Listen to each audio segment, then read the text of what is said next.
In today's video, I'm going to teach you how to add image to video in Shotcut. This is a straightforward tutorial, and by the end, you'll know exactly how to place an image so it appears before your video or on its own track without disrupting anything else. First, let's make sure we have a dedicated place to put the image. Look down at your timeline. At the top left corner of the timeline, you'll see a small button with 3 horizontal lines, often called the hamburger icon. Click that, then hover your mouse over track operations and choose Add Video Track. This creates a new empty video track. Think of it as an extra layer where you can place the image. Items on higher tracks appear on top of items on lower tracks, so this gives you clean control over what's visible and when.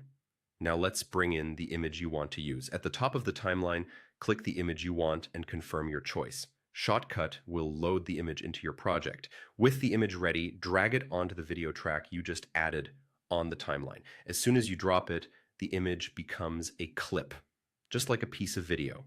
You'll see it represented as a block on that track, and it will appear in the preview window when the playhead is over it. Place the image clip where you want it to show. If you drop it at the very beginning of the track, it will display first, and when the playhead reaches the end of that image clip, the video will show after the image.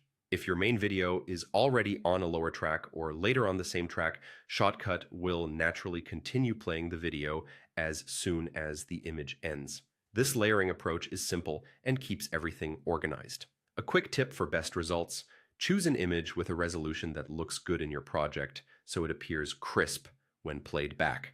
If your project and image have different aspect ratios, Shotcut will still display it, and you'll see exactly how it looks in the preview. And that's it. You've added a video track, imported your image, and placed it on the timeline so it shows before the video, and then hands off to the rest of your content. If you think this video is helpful, leave a comment, hit like, subscribe to our channel, and hit the notification bell.